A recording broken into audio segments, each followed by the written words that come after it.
Ah, la discrétion de Zoom. Voilà. Tout d'abord, merci d'être avec nous, Stoffel, ce soir, et merci de nous accorder un peu de temps après une nuit qui était sans doute très courte. Non, bah, pas pour moi. J'étais pas à Abu Dhabi, donc. Ah, dommage, dommage. Bah, du coup, ça répond déjà à Ouais. une de nos questions. Tu étais dans le simulateur le week-end? J'étais dans le simulateur la semaine. Du coup, pour ça que j'étais pas au Grand Prix, tu vois. C'était Nick qui était là-bas. Parlez que toi, comment vas-tu? Comment s'est passée la fin de ta saison en Formule 1? Comment s'est passée la fin de ta saison comment tu as vu la fin de la saison en Formule 1 et que fais-tu maintenant pendant cette pause?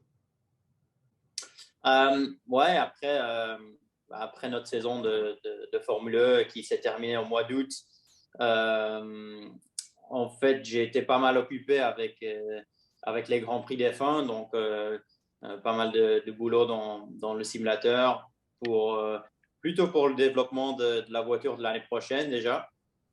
Mais sur certains Grands Prix, le focus était vraiment pour améliorer la voiture de cette saison, vu la bataille avec Red Bull et Max, tu vois. Ça a été une saison assez incroyable, je pense, entre Max et Lewis. Et voilà, malheureusement, hier, c'était pas la fin qu'on aurait espéré, mais l'équipe a quand même réussi à gagner le titre du constructeur. Et malheureusement, Lewis, il a perdu le titre dans le dernier tour hier pendant la course. Et est-ce que tu as eu des contacts avec Mercedes depuis hier ou comment était l'ambiance sur place, si tu sais? Un tout petit peu de contact, pas énormément. Tout le monde était c'était un peu bizarre l'ambiance, je dirais, parce que d'un côté, voilà, ils étaient contents d'avoir gagné le championnat de constructeurs, ce qui reste quand même euh, voilà, une très très belle saison. C'est du jamais fait et ça fait 8 fois d'affilée qu'ils ont gagné le championnat de constructeurs. Et ça, voilà, ça montre quand même le boulot que tout le monde a fait dans l'équipe. Mais d'un autre côté, déçu aussi d'avoir perdu le championnat du monde avec Lewis dans le tout dernier tour. Tu vois, c'était des circonstances un peu bizarres, je trouve.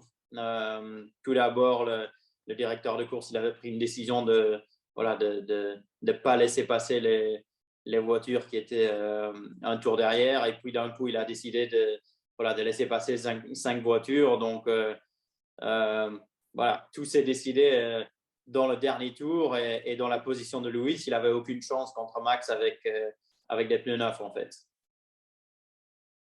Je me doute que ça doit être compliqué pour toi, étant donné que tu fais quand même partie de l'écurie Mercedes. Mais toi, en tant qu'ancien pilote de Formule 1, en tant que pilote actuel de Formule 1, comment tu vois ce qui s'est passé hier, la situation de course, les petites erreurs ou les petits problèmes par rapport au règlement et la FIA et les zones grises? Comment est-ce que toi, tu reflètes par rapport à ça et est-ce que toi, tu trouves qu'au final, les décisions qui ont été faites étaient les bonnes? Bah, je pense pas parce que en fait Mercedes à chaque fois et comme toutes les équipes à chaque fois qu'une décision est prise c'est parce que voilà on regarde le règlement et on sait ce qui est possible et pas possible dans le règlement. Dans ce cas pendant la course c'était très difficile dans le cas de Mercedes de prendre une décision soit de changer les pneus, pas changer les pneus. Euh, mais dans une position comme Max, quand on est deuxième et quand il y a une safety car, on est toujours, je dirais, presque gagnant parce on a le choix de faire quoi. Et Max, il allait toujours faire l'opposé de Lewis, je dirais. Après, le choix voilà, qui s'est passé à la fin de course avec la safety car et de faire passer les voitures qui ont déjà été doublées, c'était pas quelque chose qui est acceptable quand on regarde le règlement. Généralement, le règlement, c'est soit on garde les voitures dans cette position-là on reprend la course pendant 2 tours, ou soit on laisse passer les voitures et puis il faudra faire encore un tour de plus avant de relancer la course.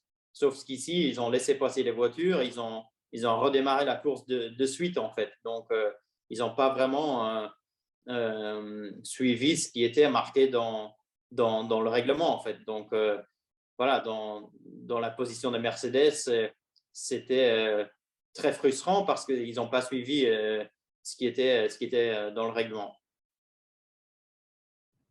Tu comprends, enfin, est-ce que tu comprends ce qu'ils vous ont voulu faire ou est-ce que toi, en tant que partie de Mercedes, vous sentez un peu lésé et ben oui, que c'était pas très, très, très juste par rapport à vous? Bah, je comprends ce qu'ils ont voulu faire. C'est sûr que ils ont voulu relancer la course et au moins pas terminer la course sous safety car, ça c'est sûr. Mais après, c'est surtout les circonstances, comment ça s'est fait quand on entend les discussions entre les directeurs de course et les deux équipes. Voilà, je pense que c'est plutôt ça qui coince un petit peu. Après, voilà. On ne prend rien des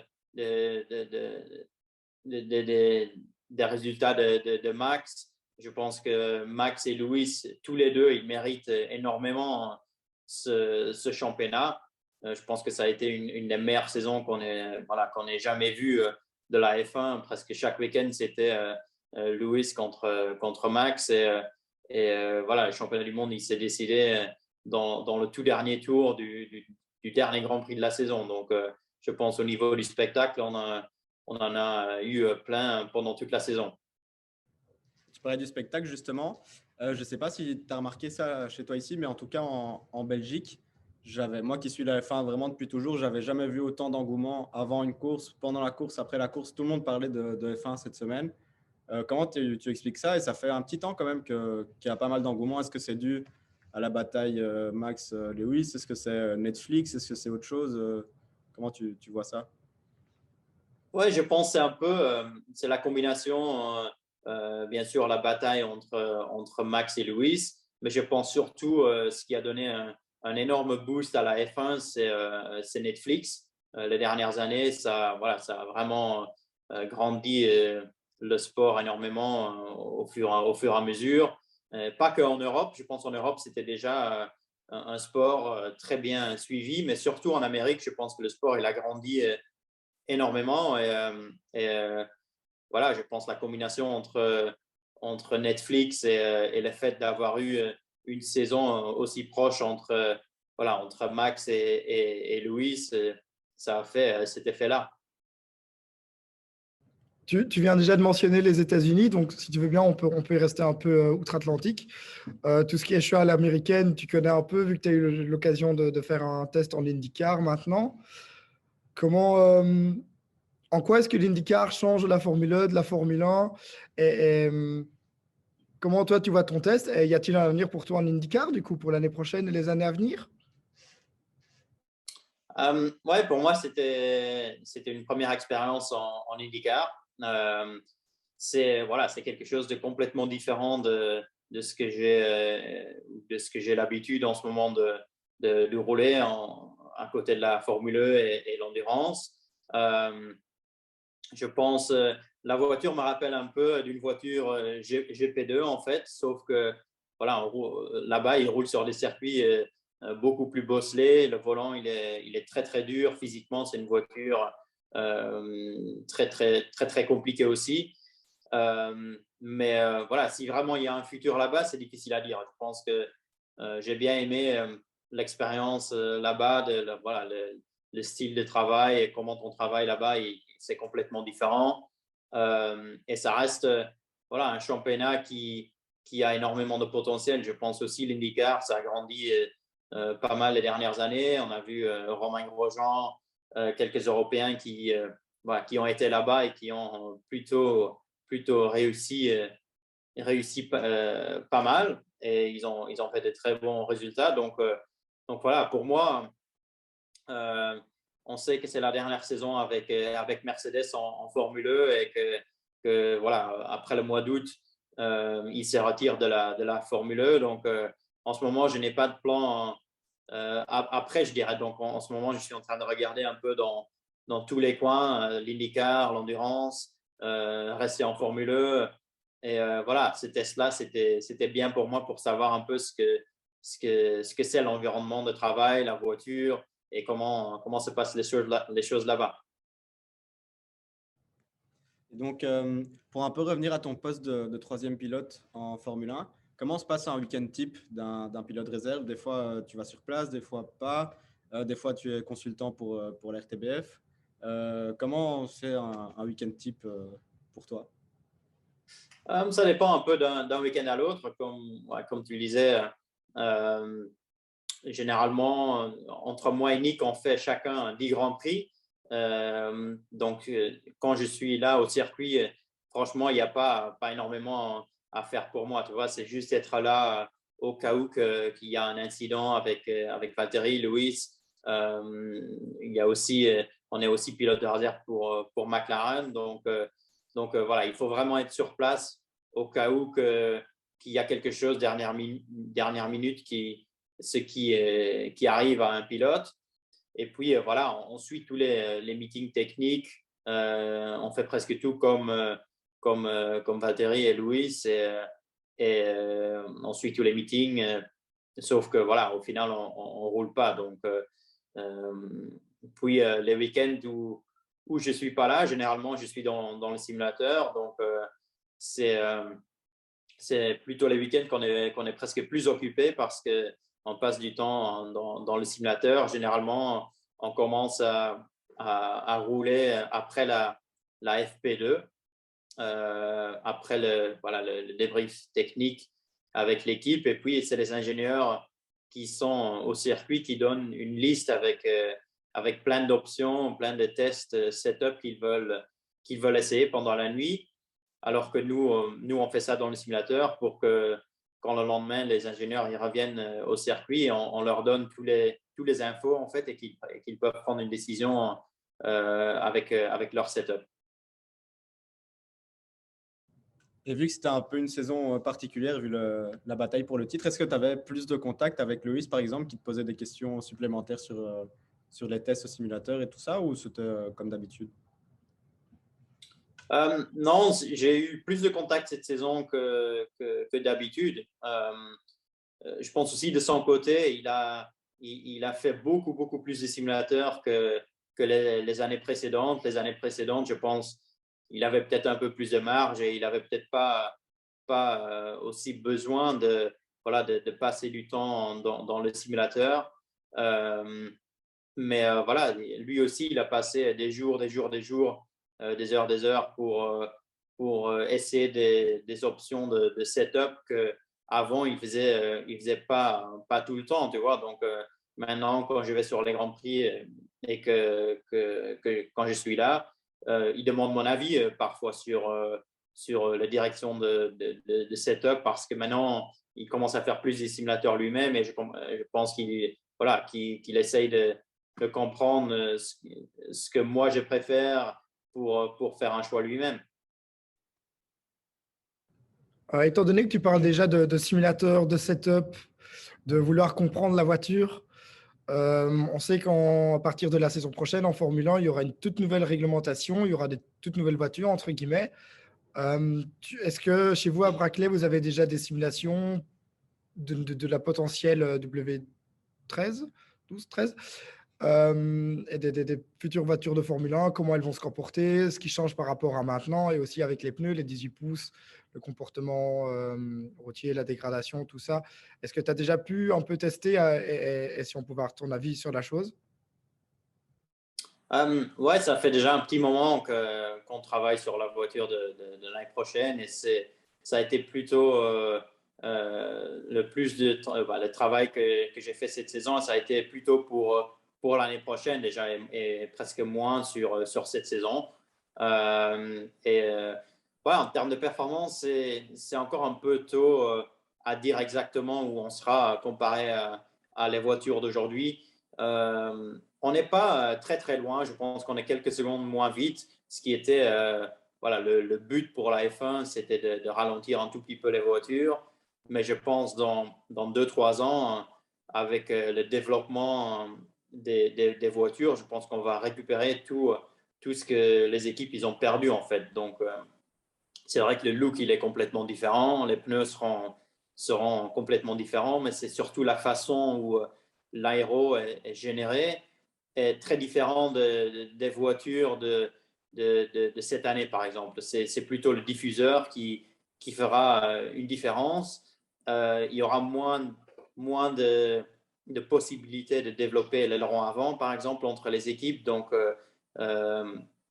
probablement, ce sera meilleur pour la course, pour que les voitures puissent se suivre un peu plus proche. Et tu as un petit avis de quelle écurie va se démarquer l'année prochaine ou c'est vraiment toutes les cartes sont remises à zéro pour toi?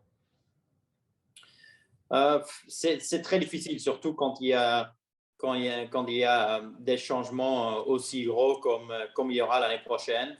On voit souvent que pendant des gros changements des règles techniques, parfois il y a des changements d'ordre d'équipe, je dirais, tu vois. Je pense les bonnes équipes resteront toujours les bonnes équipes parce que je pense que c'est pas que c'est pas que la performance, c'est aussi les gens qui travaillent ensemble, qui font la performance de l'équipe. Donc, des équipes comme Mercedes, Red Bull, ils seront toujours très bien devant. Après, on ne sait pas exactement si cette saison ou cette année, ils se sont concentrés un peu moins sur l'année prochaine pour pouvoir se concentrer sur le championnat du monde cette année, tu vois. Donc, ouais, je pense des autres équipes comme McLaren, Ferrari, peut-être qu'ils ont décidé déjà un tout petit peu plus tôt de mettre tous les efforts sur l'année prochaine et ça peut leur apporter un tout petit avantage quand même. Mais je pense, en général, avec les réglementations, je pense que les voitures seront plus proches et que le plateau, en général, sera un peu plus serré.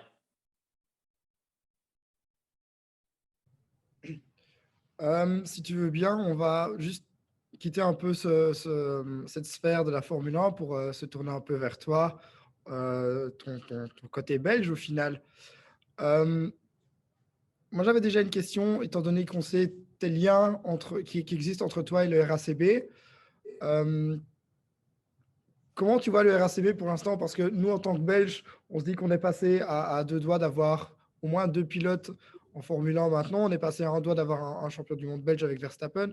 Est-ce que tu trouves que le RACB fait assez pour promouvoir les jeunes pilotes?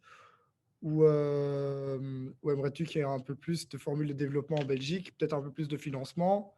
Et même toi, est-ce que tu as encore une quelconque application avec le RACB en tant qu'ambassadeur ou quoi que ce soit?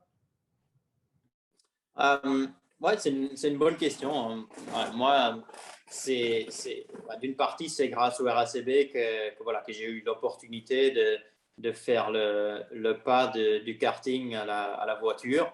Euh, je pense, à l'époque, ils avaient une très, très belle filière à la recherche pour des jeunes pilotes. Et, voilà, moi, j'étais un des premiers qui a pu gagner le volant RACB. J'ai eu l'opportunité voilà, de pouvoir commencer en monoplace après avoir fait du karting. Donc, c'est sûr que c'était un très bon coup de boost pour moi financièrement parce que voilà, moi, de ma famille, on n'avait pas les moyens déjà on était à la limite pour faire du karting et donc laisse tomber pour faire de la voiture. Donc voilà, d'avoir été intégré dans l'équipe nationale, ça a été une très très bonne aide. Ils ont pu m'aider au début, mais il fallait aussi que je gagne tous les championnats d'où ils me mettaient parce que avec les victoires des championnats, on gagnait souvent une bonne prime qu'on pouvait utiliser pour la saison d'après. Donc, j'étais presque forcé à gagner des championnats au début pour pouvoir continuer. Mais voilà, j'ai réussi à faire ça. l'RACB était là pour m'aider. Et puis, j'ai eu l'opportunité avec McLaren qui m'a pris dans leur filière en 2013. Et c'est eux qui ont aidé à partir de là. Après, maintenant, voilà, c'est sûr que l'RACB fait toujours pour chercher les jeunes, pour aller recruter les jeunes. Mais c'est vrai qu'en ce moment, simplement, il y en a pas, où il n'y a pas beaucoup de pilotes, pas beaucoup de Belges qui seront prêts pour aller en monoplace ou qui ont un palmarès pour y aller. Donc, c'est sûr que voilà, c'est pas facile d'aller trouver quelqu'un. On l'a vu avec moi et je pense le monde en monoplace. Il faut pas juste être bon, il faut presque être exceptionnel pour y arriver. Et même quand on est exceptionnel, c'est pas 100% garanti qu'on va arriver en F1. On a vu voilà, beaucoup de pilotes qui ont gagné plein de courses, plein de championnats et qui n'ont jamais eu la possibilité d'aller en F1. Donc, voilà, moi, de mon côté, j'ai eu l'opportunité d'y aller en tant que Belge d'un petit pays qui déjà en lui-même n'était pas facile à y arriver. Donc, voilà, je pense que les RACB, ils font toujours, ils essaieront d'aider le futur, mais des fois, il faut attendre un peu une nouvelle génération. Et je pense que voilà, il y a peut-être 2, 3 jeunes qui sont en karting maintenant qu'on va pouvoir aider dans quelques années. Juste que tu parles de jeunes, je sais qu'il y avait Amaury Cordel en Formule 3 cette année. Est-ce que vous avez eu l'occasion ou est-ce qu'il est venu te voir pour des conseils ou est-ce que vous avez parlé? Est-ce que tu as un rôle de mentor ou est-ce que vous ne vous connaissez pas du tout, toi et Amaury? Pas du tout, non. Voilà, je sais qu'il était en F3, mais par contre, on se connaît pas du tout. Donc voilà, on s'est pas vraiment vu de la saison, je dirais. Et justement, c'est moi qui pose la question maintenant, désolé. Justement, tu parlais du karting. Si tu n'étais pas lancé dans le karting, et puis ce qui t'a permis évidemment d'évoluer en sport auto, c'est une question assez personnelle et à mon avis très difficile. Où est-ce que tu te verrais là maintenant? Ouais, c'est très compliqué parce que le karting, j'ai commencé quand j'avais 6 ans. Et franchement, je ne sais pas ce que j'aurais fait à côté du sport auto, tu vois. Au début, bien sûr, le karting, je le faisais parce que c'était pour le plaisir avec des copains et tout. Et voilà, j'aimais certainement bien rouler et ça se passait plutôt bien. Après, je pense que j'ai eu que le déclic quand j'étais en monoplace que j'imaginais de faire une carrière professionnelle dans le sport auto, je dirais. Donc, je ne pensais pas vraiment au plan B quand ça allait pas le faire, ce que j'allais faire autrement, tu vois. Donc, je pense que j'aurais toujours fait quelque chose dans le sport automobile, soit voilà, de rester en karting, de faire quelque chose là-bas ou quelque chose dans le sport automobile, je ne sais pas, mais voilà, j'avais pas trop d'options, je dirais. Et tu parlais justement du RACB, du fait que la Belgique est un petit pays qui n'a pas beaucoup de pilotes de Formule 1. Est-ce que toi, tu as un peu partagé ton expérience avec Jérôme D'Ambrosio à l'époque ou chacun l'a vécu à sa manière et vous n'avez pas vraiment partagé? On n'a pas vraiment partagé, non, parce on était un peu une génération différente, je dirais. Jérôme, il l'a fait voilà, de sa manière et moi, je l'ai fait de ma manière. Et, voilà, Jérôme, il était plus dans l'RACB quand moi j'y étais. Donc, voilà, on n'était pas vraiment en contact, je dirais. On est plutôt, on a eu beaucoup plus de contacts dernièrement parce que voilà, on est tous les deux arrivés en Formule E. On était compétiteurs l'un contre l'autre. Et voilà, maintenant Jérôme, il est team principal chez Venturi et on habite tous les deux à Monaco. Donc on se voit plus souvent maintenant qu'au début de notre carrière. D'ailleurs, il a jamais, vu que tu ne sais pas si tu vas continuer en Formule 1 après, il n'y a pas eu des petits rapprochements entre toi et Venturi pour une éventuelle, pour aller chez eux éventuellement après cette saison? Pas encore en ce moment, tu vois, c'est encore un peu tôt. Et, voilà, je pense que j'aurai des opportunités en Formule E. Mais en ce moment, voilà, je ne sais pas encore où ce sera. C'est sûr que voilà, je pense que je vais en parler avec Jérôme. Je ne connais même pas les plans de Venturi, ce qu'eux, ils vont faire parce qu'en ce moment, euh, voilà, ils utilisent notre powertrain de Mercedes. Donc, eux aussi, ils doivent changer de fournisseur de moteur, en fait. Donc, c'est sûr qu'il y aura des choses qui vont changer chez Venturi aussi. Et, voilà, il faut attendre quelques semaines, le début d'année pour voir exactement où ils en sont. Tu disais que tu voyais Jérôme à Monaco. Vous n'êtes clairement pas les seuls pilotes à vivre là-bas. Est-ce qu'il y a une espèce de communauté entre pilotes qui habitent à Monaco? Est-ce que vous vous voyez ou chacun fait sa vie Puis surtout qu'il y a d'autres pilotes belges, vu qu'il y a aussi Thierry Neuville qui habite là-bas. Est-ce que vous voyez? Ouais.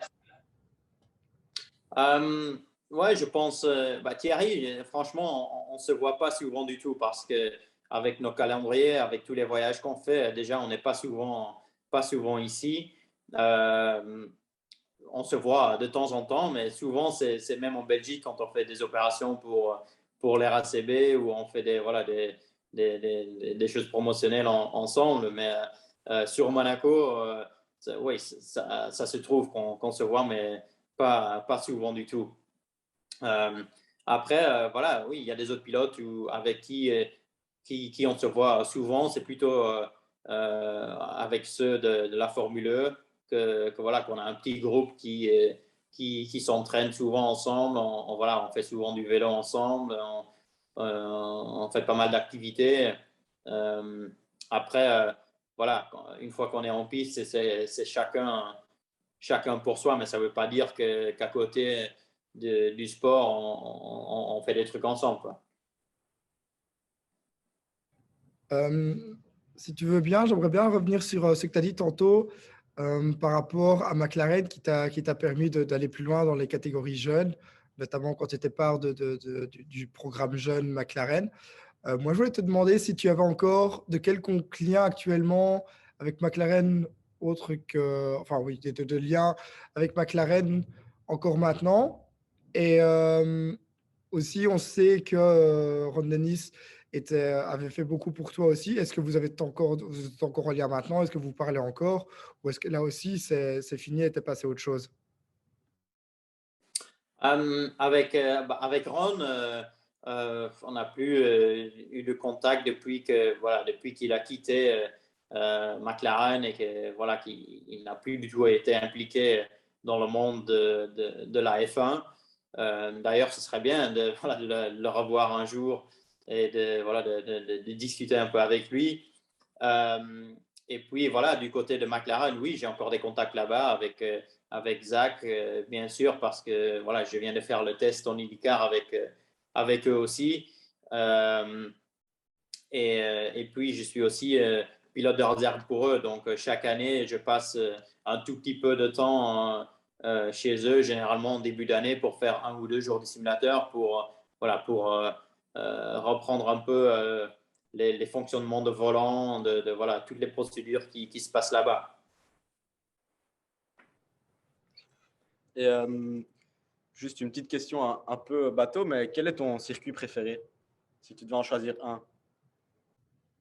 Euh, Franchement, j'aime bien Spa. Je pense, que c'est un des meilleurs circuits, un des plus grands circuits. Et je pense dans une monoplace comme la F1 ou la GP2, c'est un des meilleurs circuits au monde, tu vois. Donc, j'ai toujours apprécié beaucoup le circuit là-bas. Et en plus, voilà, pour moi, c'est à la maison. Ouais. Et est-ce que quand tu étais petit, tu regardais justement les courses à Spa en disant un jour je vais être dans une Formule 1 ou est-ce que tu avais une idole d'enfance qui t'a inspiré? Pas vraiment, non.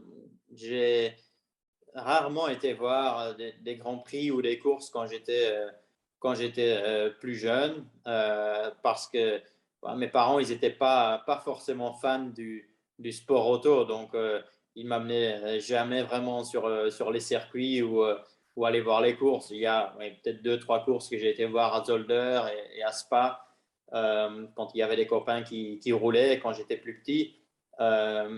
Mais c'était pas vraiment une activité qu'on faisait. Vu qu'on parle de circuit actuellement, j'avais une question par rapport à Jeddah la semaine passée. Je suppose que tu as eu l'occasion de le faire sur simulateur. Et par rapport à ce qu'on a vu en Formule 1 un peu, mais surtout en Formule 2 avec les gros crashs qu'il y a eu, qu'est-ce que toi tu penses de Jeddah? Est-ce que tu penses que le circuit est approprié pour la Formule 1 ou est-ce que c'est trop dangereux? Conseil qu'on longe les murs à plus de 250 km/h. Voilà. Comment toi tu vois le circuit de ton expérience personnelle? Ouais, c'était un peu un circuit de fou parce que voilà, beaucoup de pilotes ils disent que c'était un peu comme Silverstone, un circuit ultra rapide avec des virages très rapides, mais juste avec les murs qui sont très très proches. Donc, je pense que voilà, après avoir vu le Grand Prix, on a vu beaucoup de dégâts, beaucoup de voitures qui se sont accrochées et beaucoup de safety cars et des drapeaux rouges. Donc, euh, je pense que c'est quelque chose ou que tous les pilotes s'étaient dit avant la course que, voilà, que ça allait être dangereux et que quand il y a une voiture qui crache devant nous, ils n'ont aucune chance de l'éviter, en fait. Euh, donc voilà, c'est ce qui s'est plus ou moins passé pendant ce Grand Prix-là. Tu vois, c'était drapeau jaune après drapeau jaune, safety car. Donc voilà, je ne sais pas s'ils feront des changements pour l'année prochaine.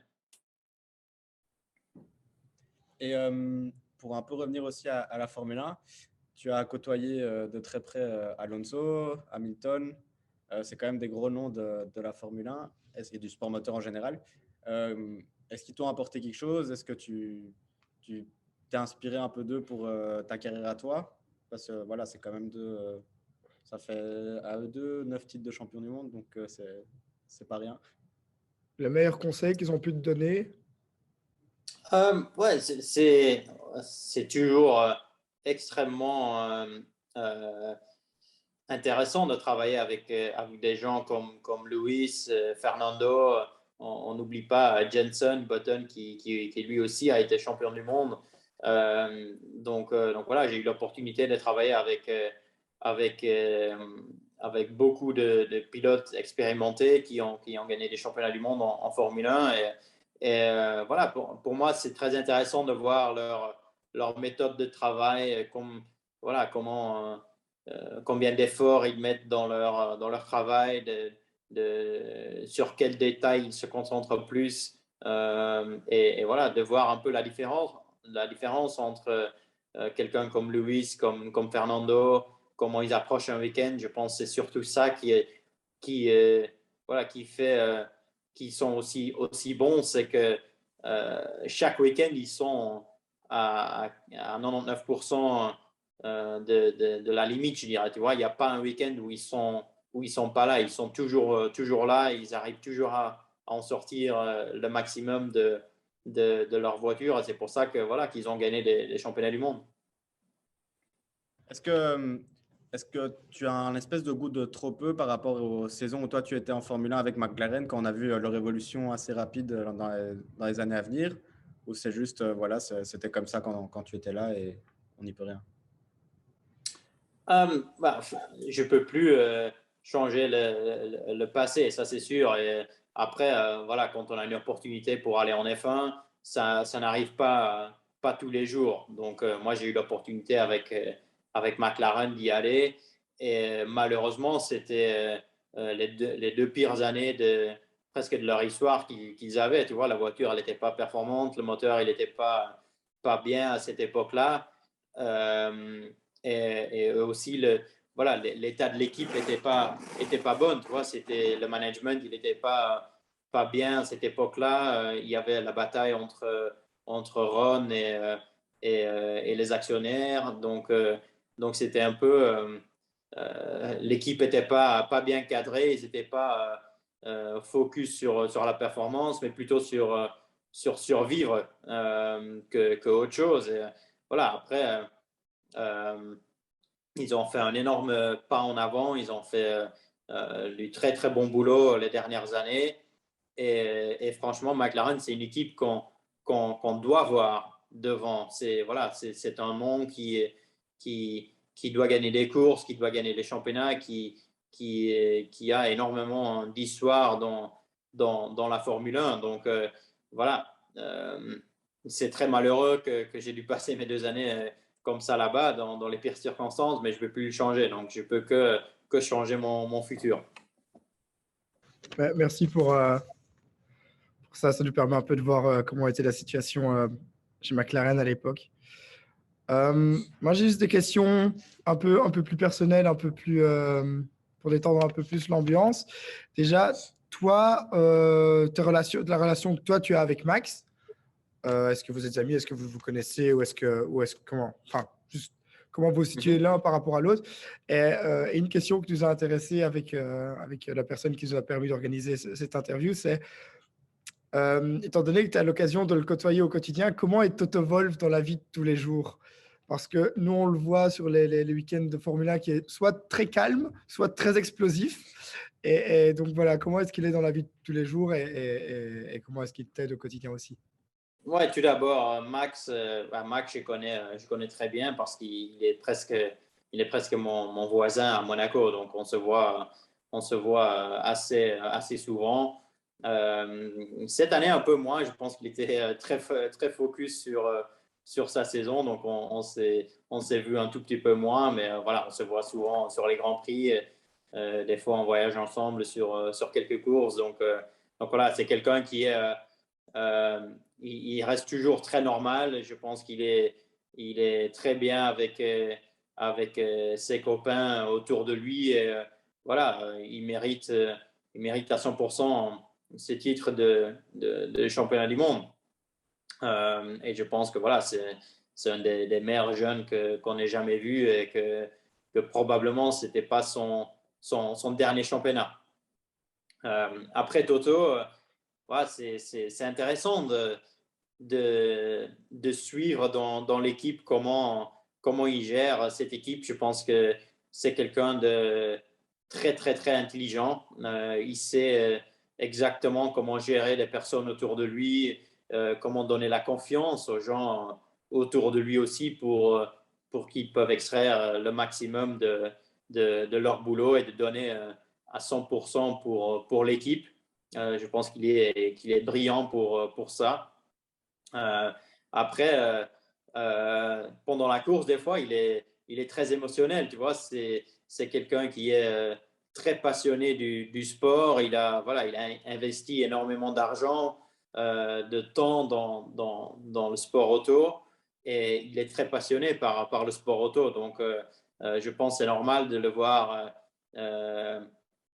assez émotionnel quand il y a des choses qui se passent en piste, tu vois, parce qu'il donne 100% pour cette équipe et pour ce sport. Toi, en tant que Belge vivant à Monaco, qu'est-ce qui te manque le plus de la Belgique, au-delà de Spa, bien sûr? La famille, je dirais, parce que voilà, je ne les vois pas souvent, généralement, juste quelques fois par an. Euh, Là, je vais y aller pour Noël et passer un peu de temps avec eux. Et généralement, c'est la période où je passe le plus de temps en Belgique. Tu vois, c'est la fin d'année, autour de Noël, autour de Nouvel An, pour aller voir la famille. Sinon, dans la saison, euh, j'ai pas énormément de temps ou soit j'essaie de le combiner avec une activité promotionnelle ou avec la presse pour aller voir la famille et les copains là-bas. Quelle impression tu as de représenter aux yeux des Belges quand en Belgique on parle de toi, comment tu veux qu'on te voit ou qu'on parle de toi justement dans un secteur aussi fermé comme le sport auto où il n'y a pas beaucoup de Belges, justement. Donc, tu es un des seuls représentants belges dans le monde du sport automobile.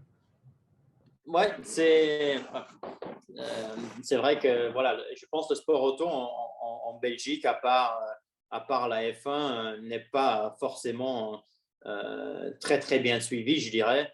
Et même, je pense même quand moi j'étais en Formule 1, les gens peut-être parlaient pas énormément de la F1. Je pense aussi parce que voilà, c'était pas dans les bonnes conditions que je faisais. On se battait pas pour des bons résultats. Mais voilà, j'essaie d'être un exemple pour la future génération.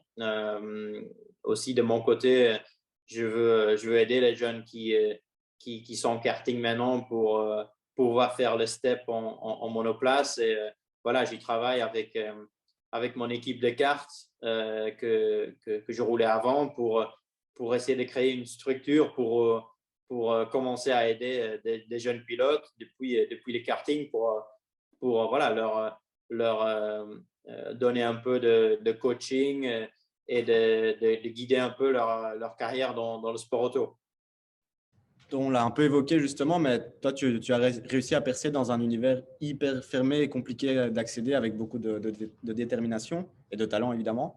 On est ici justement à l'université. Quel message tu pourrais adresser aux jeunes qui se lancent dans n'importe quel secteur, des études, du sport, de l'art ou quoi que ce soit? Quel message tu aurais à leur accorder? Ouais, que ce soit au niveau du sport, sportif de haut niveau ou en tant que, par exemple, ingénieur. Voilà, il y a des différentes possibilités d'accéder au sport automobile, je dirais. Voilà, une chose à dire, c'est qu'il faut toujours donner à 100%. Il faut vraiment que ce soit presque ton rêve pour, pour pouvoir y arriver et tout est possible. C'est sûr qu'il y aura des moments difficiles, mais à force voilà, de contacter des gens, d'être dans le milieu où on veut être, un jour, il y a quelqu'un qui va donner une opportunité, que ce soit au niveau sportif ou au niveau engineering ou quoi que ce soit, d'avoir une implication dans une équipe de Formule 1. Je pense qu'il y aura toujours des opportunités d'avoir sa chance.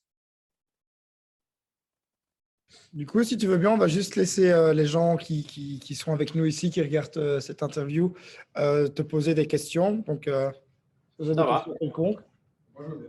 Vas-y. Un peu plus pour m'entendre. Vas-y.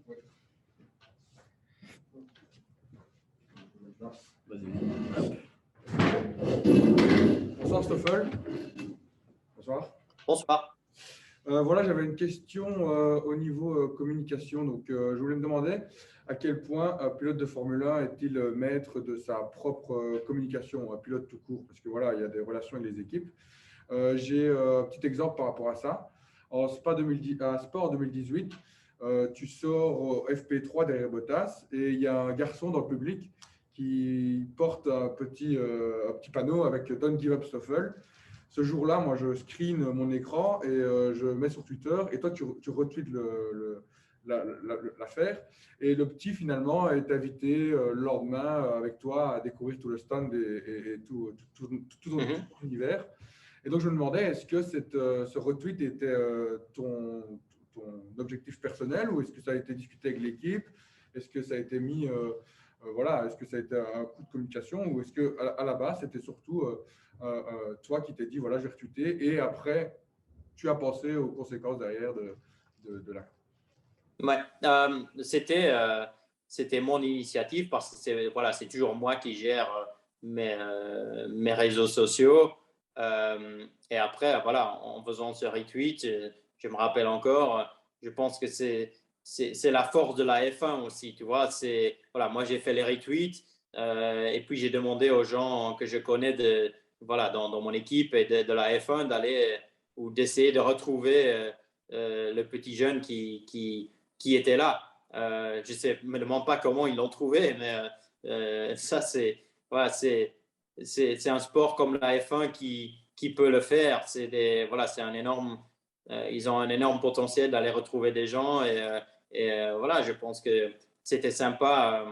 C'était une belle histoire, en tout cas, voilà, de voir un petit passionné dans les stands moins de 24 heures après.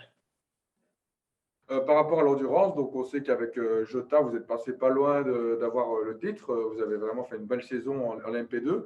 Toi, tu roules en endurance, voilà, c'est un secteur que pour l'instant tu es à l'intérieur, mais est-ce que tu aimerais bien par la suite potentiellement passer en hypercar avec tous les nouveaux constructeurs qui arrivent en 2023? Voilà, on sait qu'il y a Toyota, Peugeot, Porsche, Audi. Est-ce que toi, tu as déjà eu des contacts avec l'une ou l'autre écurie, l'une ou l'autre voilà, une opportunité qui pourrait s'ouvrir? En tout cas, toi, c'est ton objectif, je suppose. Ouais, j'aimerais être en hypercar dans le futur. Voilà, en ce moment, c'est encore un peu tôt parce qu'il y a que Toyota qui roule en ce moment, mais je pense dans 2-3 ans, il y aura beaucoup plus de constructeurs qui arriveront et ce sera de nouveau, ou l'endurance sera de nouveau un très gros championnat. Le Mans sera de nouveau une très très belle course avec beaucoup de voitures au départ pour la victoire au général. Voilà, je pense que oui, dans le meilleur des scénarios, je pourrais me retrouver avec un constructeur là-bas ou j'aimerais être là-bas avec un constructeur pour pouvoir me battre pour ce championnat-là et pour la victoire générale au Mans. Voilà, de peut-être combiner ça avec la FE voilà, comme plus ou moins j'ai fait cette saison. J'aurais deux questions. Premièrement, Tu l'entends Oui, oui, j'entends. comment Schumacher et Niki Lauda ont influencé l'équipe? Est-ce qu'ils étaient décisifs pour la domination dans les années après? Et l'autre question est comment est ta relation avec Daniel Abt dans la Formule 2?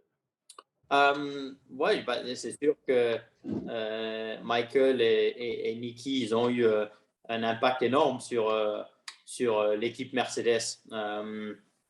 Michael, il était là au début quand Mercedes, je dirais, était nouveau en Formule 1 et qu'il fallait tout développer pour les années à suivre. Et Niki, voilà, c'était quelqu'un qui avait une très très bonne vision en termes de pilote, en termes de technique, ce qu'il fallait impliquer dans l'équipe. Et voilà, de construire une équipe de F1, ça prend du temps. Ça peut pas le faire d'une année à l'autre. Et voilà, eux, ils étaient là au début quand c'était des moments, je dirais, plus difficiles. Et c'est comme maintenant, ou les dernières années, je dirais, surtout dans l'histoire du hybride en Formule 1, que Mercedes, ils ont vraiment pu dominer tout. Mais voilà, ça reste quand même un peu, ce succès, il est quand même un peu dû au travail de Michael et l'influence que lui et Niki ils ont eu dans le passé, tu vois. Et la deuxième question était avec Daniel Abt. Ouais. Moi, je m'entends bien avec Daniel. C'est vrai que voilà, maintenant, il ne roule plus en Formule 1, donc on a un peu moins de contact avec lui maintenant, vu qu'on ne le voit pas, ou moins sur les courses de FE. Il vient souvent encore en tant que commentateur pour la chaîne télé. Donc, voilà, c'est un gars très sympa, super cool et on s'entend bien. Avec ce que Oli avait décidé pendant la Racing of Home Challenge, c'était OK ou pas de le jeter? C'est difficile à dire, tu vois. Je pense surtout dans une période difficile qu'on était à cette époque-là. Voilà, c'était très dur ce qu'ils avaient fait avec lui. Je pense qu'ils auraient peut-être pu attendre à la fin de la saison. Mais après, d'un côté, voilà, je comprends la décision de Audi, bien sûr, parce que voilà, c'était une période très compliquée pour tous les constructeurs de voitures. Voilà, tous les obligations pour les sponsors, c'était presque fait en ligne et lui, il n'avait pas pris sérieusement, je dirais, les obligations qu'il avait envers Dodi. Donc voilà, d'un côté, je comprends, mais d'un autre côté, c'était très dur aussi. Du coup, moi, ma question, en fait, c'était, vu que tu es dans la même écurie que Lewis Hamilton, que, comme tu l'as dit, tu le côtoies quand même parfois les week-ends quand tu es sur le circuit. C'est quoi ta relation avec, en fait? Est-ce que vous parlez souvent, vu que vous êtes dans la même équipe? C'est quoi votre relation? On ne se parle pas souvent, non. Lui, c'est quelqu'un qui il aime être tout seul, tu vois. C'est pas quelqu'un qui parle tout le temps avec tout le monde, tu vois. C'est pas qu'avec moi, mais avec tout le monde dans l'équipe, tu vois. Il reste souvent un peu dans son coin. Il travaille avec les gens proches autour de lui, voilà, qui sont ses ingénieurs et tout. Mais quand on a du contact, c'est plutôt pendant le week-end de course, quand lui il fait ses débriefings, quand il parle avec son ingénieur, tu vois, je suis toujours là avec eux et c'est là qu'ils demandent souvent son avis sur des questions de setup dans le simulateur, les feelings, quoi que ce soit, tu vois. Justement, on parle des relations entre pilotes ou alors même avec le team. À quel point les relations sont importantes au sein d'un team ou alors au sein de toute une saison, tu vois, à quel point les relations entre les personnes sont importantes? C'est très important. Pas que entre les pilotes et l'équipe, mais même dans l'équipe. Tu vois, tous les gens sont là ou doivent être là pour le même objectif, je dirais. C'est de créer la voiture la plus performante et d'aller gagner des courses et d'aller gagner un championnat. Après, pour y arriver, c'est beaucoup plus compliqué. Ça prend énormément d'efforts de tous les gens. C'est important que les gens, quand ils se parlent entre eux, ils comprennent exactement ce qu'ils veulent dire. Et voilà, de mon côté, c'est important que j'ai une très très bonne relation avec mon ingénieur parce que voilà, c'est lui qui guide un peu la direction de setup au suivant de mes commentaires de voiture, je dirais. Donc, voilà, c'est important d'avoir cette relation.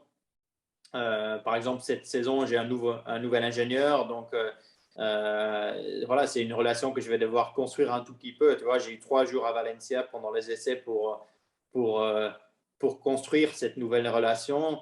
Mais voilà, c'est pas facile quand on ne se connaît pas vraiment de savoir comment l'un travaille et comment l'autre travaille.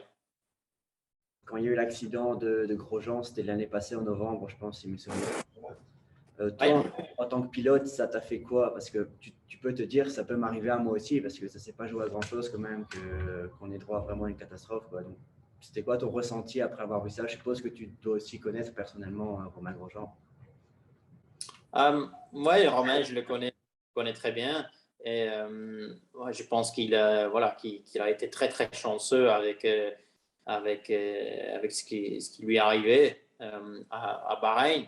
Par contre, voilà, c'est pas quelque chose qui m'a fait réfléchir ou qui m'a fait poser des questions que ça peut arriver à moi. C'est sûr que voilà, le sport auto, ça reste un sport dangereux et que voilà, il y a des circonstances que ça peut se passer très mal, mais on a vu la sécurité avec le Halo, avec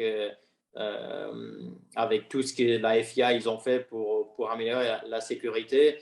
On améliore à chaque fois. Donc voilà, je ne me suis jamais vraiment posé la question que voilà, le sport il est trop dangereux ou ça peut arriver à moi aussi. Tu vois, voilà, ça restera toujours un sport dangereux, n'importe condition, et c'est quelque chose qu'il faut accepter. Bonsoir, ça tombe bien, je voulais justement rebondir sur cette notion de danger. On a parlé maintenant de Romain Grosjean.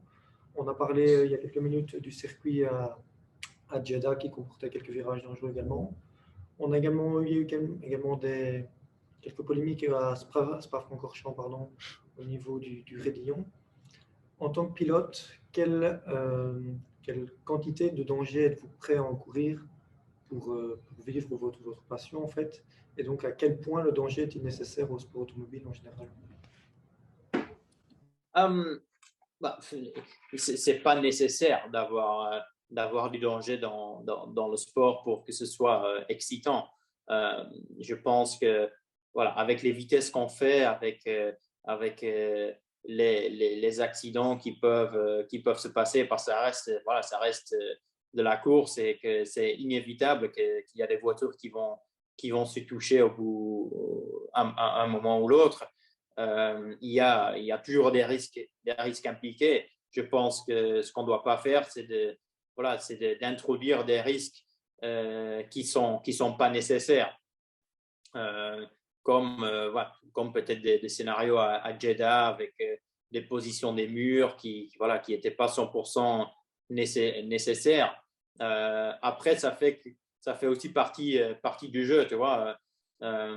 Moi, je doute jamais qu'il y a quelque chose qui n'est pas safe ou quoi que ce soit. Je crois toujours que voilà, le moment que je rentre dans la voiture, je me sens vraiment à l'aise. Tu vois, j'y réfléchis jamais qu'il y a quelque chose qui peut se passer. Tu vois, je me sens à chaque fois à l'aise, mais voilà, il faut être conscient du risque qu'il y a quelque chose qui peut se passer. Et c'est ça qui intéresse le public aussi au final, c'est que c'est un sport qui est dangereux et qu'il y a des risques ou que nous, on prenne en tant que pilote, on prenne des risques.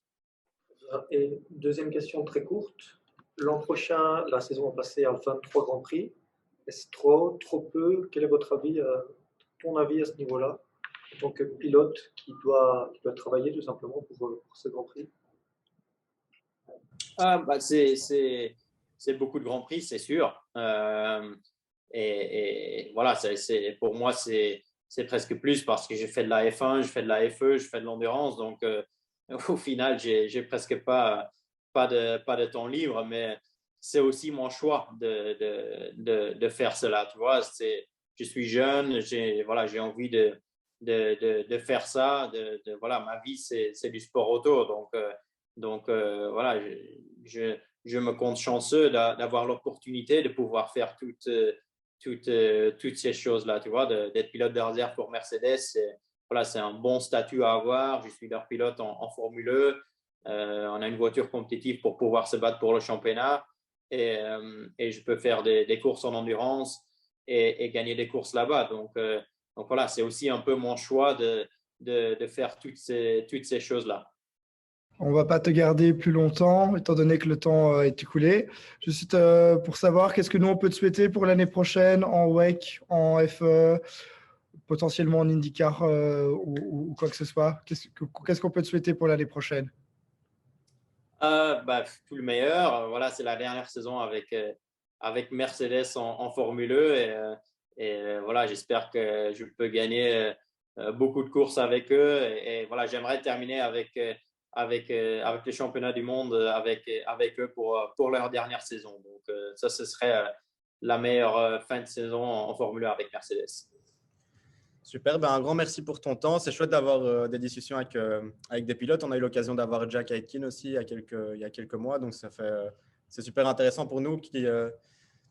C'est pas un sport comme un autre. Ouais. Si c'est du football, on peut jouer au football et s'identifier à un joueur de football ou au tennis pareil. Ici, nous, on n'a pas l'occasion de tester une Formule 1. Donc, c'est vraiment très chouette et intéressant de partager ça avec toi. Donc, grand merci pour ton temps et félicitations pour le titre Mercedes.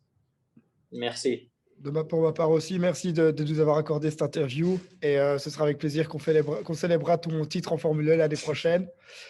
Et quand tu es en Belgique, n'hésite pas, si tu vas aller boire une bière, manger un bout, n'hésite pas à dire quoi et on s'organisera ça. Merci infiniment pour cette heure et une excellente soirée à toi. Avec plaisir. Au revoir. Bonne soirée. Au revoir. Bonne soirée. Thank you. Au revoir. Ciao, Bye. ciao.